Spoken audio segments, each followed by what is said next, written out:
Yurtimizda so'nggi yillar davomida Yashil makon umummilliy loyihasi doirasida yashil hududlarni kengaytirish, bog'lar barpo etish, daraxt ekish jarayonlari jadal davom etmoqda. Bundan ko'zlangan asosiy maqsad ekologiyamiz barqarorligini ta'minlash va havo sifatini yaxshilash.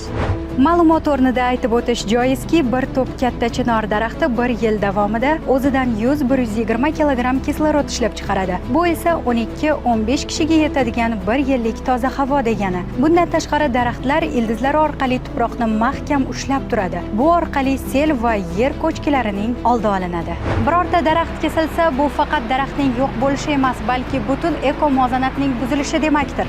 Eslatib o'tamiz, meni hech kim payqamaydi qabilida daraxtlarga zarar yetkazayotgan, ularni kesayotgan shaxslarga nisbatan qonunchilikda qat'iy javobgarlik choralari belgilangan. Hozirgi kunda daraxtlarning noqonuniy kesilishi, o'zboshimchalik bilan ko'chirilishi, kundakov qilinishi, ularga shikast yetkazilishi yoki boshqa o'simliklarga shikast yetkazilishi oqibatida Ma'muriy javobgarlik to'g'risidagi kodeksning 79-moddasining 1-qismi bilan fuqarolarga bazaviy hisoblash miqdorining 25 baravaridan 50 baravarigacha jarima miqdori qo'llaniladi.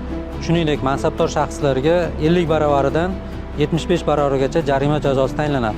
Agar siz daraxtlarni noqonuniy kesish yoki ularga zarar yetkazish holatlariga duch kelsangiz, zudlik bilan ekraningizda ko'rib turgan telefon raqamlariga murojaat qilishingiz mumkin.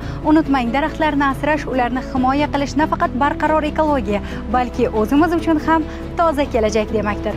Shunday ekan, keling, daraxt ekishni, uni parvarish qilishni bugundan boshlaylik.